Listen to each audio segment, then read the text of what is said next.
ఇక చూడుర్రి ఈ మార్కాపురం ఎమ్మెల్యే కందుల నారాయణ రెడ్డి సారు ప్రజాసేవల ఎంత డెడికేషన్ చూపెడుతుండో.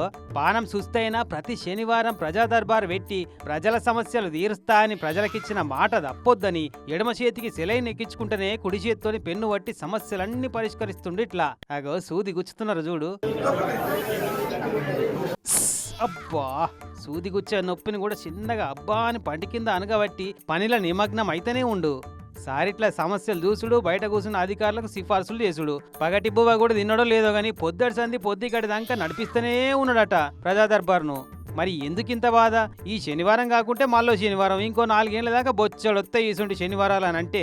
మొన్న 8వ తారీఖు నాడు మార్కాపురం పర్యటనకు వచ్చిన సీఎం చంద్రబాబు సారుండి, ఏం నారాయణ రెడ్డి గారు మీ పనితీరు అస్సలు బాగోలేదండి, కనీసం పాస్ మార్కులు కూడా రాలేదండి, మార్కాపురం నియోజకవర్గం పేరులో మార్కులు ఉన్నాయి కానీ మీ పనితీరుకు మార్కులు రావట్లేదండి, ఇప్పటికైనా మీ పనితీరును మెరుగుపరచుకోండి అని సున్నితంగా వార్నింగ్ ఇచ్చిపోయిందట.